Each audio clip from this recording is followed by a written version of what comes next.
Students, welcome to our channel Kiran Singh maths Pathshala. I am your maths teacher Kiran Singh. बच्चों, आज के video में हम लोग चैप्टर 6 कंपाउंड इंटरेस्ट के वर्कशीट 4 के क्वेश्चंस को सॉल्व कर रहे हैं।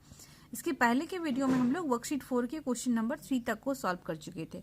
अब हमारे पास क्वेश्चन नंबर 4 है। इसमें बोल रहा है the profits of a firm where ₹72,000 in the year 2014। किसी फर्म का जो प्रॉफिट है 2014 में 72,000 रुपीज है। अब इसके बाद बोल रहा है क्वेश्चन में during the next year it was increased by 7%। उसके बाद यानी अगले साल 7% का प्रॉफिट होता है यानी इंक्रीज करता है। And it decreases bye 5% in the following year. And उसके बाद का ईयर यानी ये 2014 था तो ये 15 में 7% इंक्रीज किया एंड 2016 में 5% डिक्रीज कर रहा है। तो what are the profits of the firm after 2 years. तो 2 साल के बाद फर्म का प्रॉफिट क्या होगा वो हमें फाइंड आउट करना है। आप देखिए, सबसे पहले आपके पास दिया हुआ था profits of a firm. Profit of the firm, ये आपका हम लोग इसको क्या मान लेते हैं, प्रिंसिपल। ये प्रॉफिट ऑफ द फर्म कब का है आपके पास, ये आप यहाँ पे लिख सकते हैं इन 2014 में। 2014 में जो प्रॉफिट था वो हमारे पास था 72,000 रुपीज। मान लेते हैं ये स्टार्टिंग में दिया हुआ है। स्टार्टिंग में जो हमारे पास दिया हुआ है वैल्यू उसे हम लोग प्रिंसिपल मान लेते हैं। अब फर्स्ट ईयर में R1 ये हमारे पास 7% है एंड R2 को लिखा गया है -5%। माइनस इसलिए लिखा गया है क्योंकि यहाँ पर आप देखें, इसलिए लिखा गया है क्योंकि इस प्लेस पे आप देख रहे हैं कि डिक्रीज कर रहा है, तो डिक्रीज करने में हम लोग माइनस का साइन देते हैं। अब उसके बाद आप देख लें टाइमिंग आपके पास कितना है, 2 ईयर्स है। टाइमिंग आप देख लिए 2 ईयर्स। तो हमें क्वेश्चन में बोल रहा है कि profits of a firm after 2 years. तो 2 साल के बाद प्रॉफिट क्या होगा हमें वो फाइंड आउट करना है, जिसे हम लोग अमाउंट लिखते हैं। आपको वर्कशीट 4 के लिए इंट्रोडक्शन पार्ट बताया गया था। उसमें था सेकेंड वाले कंडीशन में आपकी था अगर फर्स्ट ईयर जो इंक्रीज होता है वो अलग है, सेकेंड ईयर अलग है, थर्ड ईयर अलग है, first year second year third year हर एक का अगर इंटरेस्ट अलग अलग है तो उस कंडीशन में हम लोग अमाउंट जो या फिर profit of a firm after 2 years जो है जिसे हम लोग अमाउंट बोल रहे हैं, ये हमारे पास हो जाता था P इंटू 1 प्लस R1/100। उसके बाद था 1 प्लस R2/100। ये आपके पास फार्मूला था। अब अमाउंट P के प्लेस पे आप पुट करेंगे 72,000 रुपीज।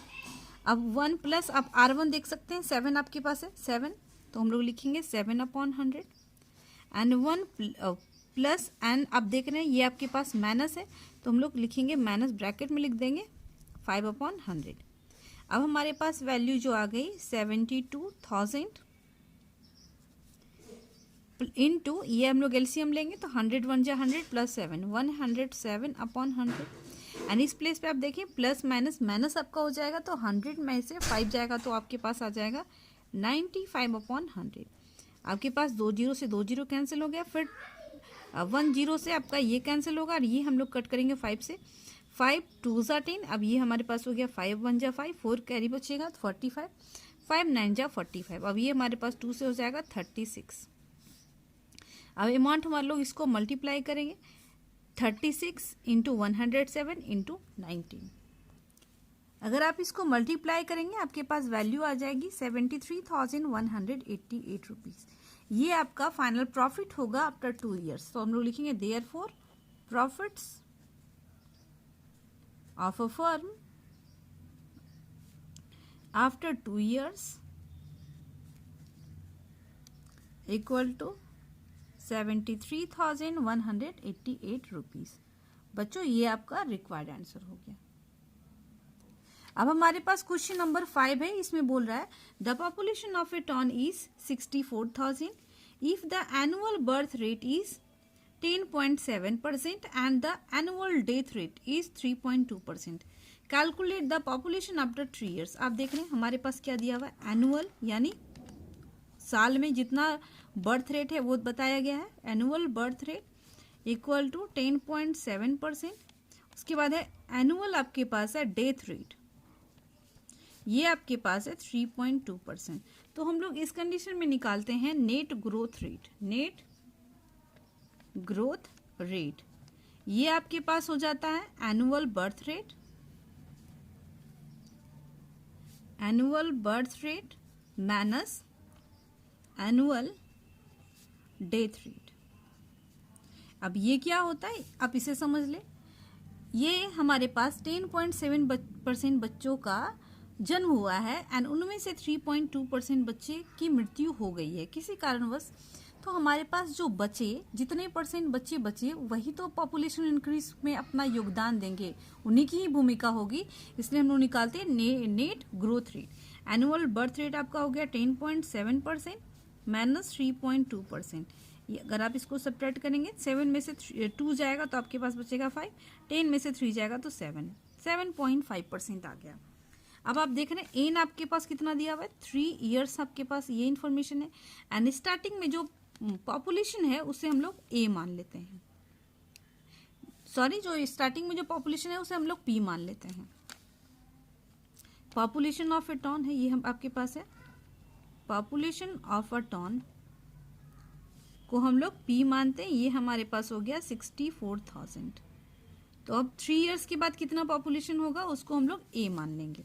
अब हमें बोल रहा है population of a town after 3 years, इसे हम लोग ए मान लेंगे, ये क्वेश्चन मार्क हो गया। अब अमाउंट का फॉर्मूला जो आपको पता है वही होगा, amount equal to P into 1 plus R upon 100 whole to the power N. यहाँ पर अमाउंट नहीं है, ये पॉपुलेशन आफ्टर 3 इयर्स हमारे पास है। अब हमारे पास पी के प्लेस पे हम लोग वैल्यू पुट करेंगे। हमारे पास दिया हुआ था 64,000, आप देख लें 64,000 है। 1 प्लस आर के प्लेस पे हम लोग नेट जो ग्रोथ रेट है 7.5 उसे पुट करेंगे एंड टाइमिंग आपके पास 3 इयर्स था। अब 1 0 से कैंसिल कर दें, आप देख लें 25 3 जा 25 3 जा 75, 25 4 जा 100, 40 हो गया। अब हम लोग एलसीएम ले लेंगे 64,000 into 40 plus 3, 43 upon 40 whole to the power 3। Amount की वैल्यू आ जाएगी 64,000 into 43 upon 40, 43 upon 40 into 43 upon 40। 1 0 से कैंसिल, सेकेंड जीरो भी कैंसिल, थर्ड जीरो भी कैंसिल। आप देख लें 4 4 जा 16, 16 4 जा 64। अगर आप तीनों को मल्टीप्लाई करेंगे 64 आएगा, 64 से 64 कैंसिल। अब हम लोग 43 को 3 टाइम्स मल्टीप्लाई करेंगे। मल्टीप्लाई करने के बाद आपके पास वैल्यू आ जाएगी 79,507। तो आप लास्ट में समरी लिख देंगे, therefore population after 3 years equal to 79,507। ये आपका फाइनल आंसर होगा। अब हमारे पास क्वेश्चन नंबर 6 है, इसमें बोल रहा है in a factory the production of motorbikes was 40,000 in a particular year and which rose to 48,400 in 2 years. And अब हमें क्वेश्चन बोल रहा है find the rate of growth per annum if it was uniform during 2 years. आपको बोल रहा है मान लीजिए कि आपके पास स्टार्टिंग में मोटर बाइक्स का जो प्रोडक्शन होता था वो 40,000 था एंड 2 साल के बाद 48,400 हो गया। तो स्टार्टिंग में जो था उसे हम लोग क्या मानते हैं प्रिंसिपल, तो हम लोग मान लेंगे let P equal to 40,000 and बाद में जो इंक्रीज होकर के आता है उसे हम लोग अमाउंट ए से रिप्रेजेंट करते हैं। यहाँ पर ए मान लेंगे 48,400। अब आपके पास टाइमिंग 2 इयर्स है एंड दोनों साल में जो इंक्रीज हुआ है मोटर बाइक्स में वो सिमिलर है। यहाँ पे देख लें आपके पास लिखा हुआ है if it was uniform during 2 years. जो ग्रोथ रेट है वो आपके पास रेट ऑफ ग्रोथ है वो दोनों साल में उसका परसेंटेज सिमिलर था, तो यानी आर आपके पास कितना होगा वो आपको फाइंड आउट करना है। तो आपको ए का फॉर्मूला पता है, ए इक्वल टू होता है P into 1 plus are by 100 whole to the power n. A के प्लेस पे पुट करेंगे 48,400 इक्वल टू 40,000। 1 प्लस आर की वैल्यू आपको पता नहीं है तो आर के प्लेस पे आर रखेंगे एंड एन के प्लेस पर 2 पुट करेंगे तो 48,400 हो गया। आप देख रहे हैं 40,000 मल्टीप्लाई में है, अगर लेफ्ट हैंड साइड आएगा तो डिवाइड में हो जाएगा। अब हमारे पास हो जाएगा 1 plus are by 100 whole to the power 2। आप देख रहे हैं 2 जीरो से 2 जीरो कट गया। आप देख रहे हैं 484 जो है वो 22 का स्क्वायर है एंड 400 जो है वो 20 का स्क्वायर है। तो 1 plus are by 100 whole to the power 2। आप देख रहे हैं अगर बेसिस इक्वल है तो पावर्स भी इक्वल होंगे, तो हम लोग लिखेंगे on equating the powers we get। हमारे पास हो जाएगा 22/20 इक्वल टू 1 प्लस R/100। आप देख रहे हैं 100 वैल्यू थी। अब आपके पास हो जाएगा 22/20 प्लस में इधर आकर के माइनस में हो जाएगा R/100। हम लोग अब एलसीएम ले लेते हैं। 22 माइनस एलसीएम लेंगे 20 R/100। ये आप देख रहे हैं 21 जा 20, 25 जा 100। ये आ गया 2 equal to R/5। This implies R equal to 5 2 जा 10% पर एनम।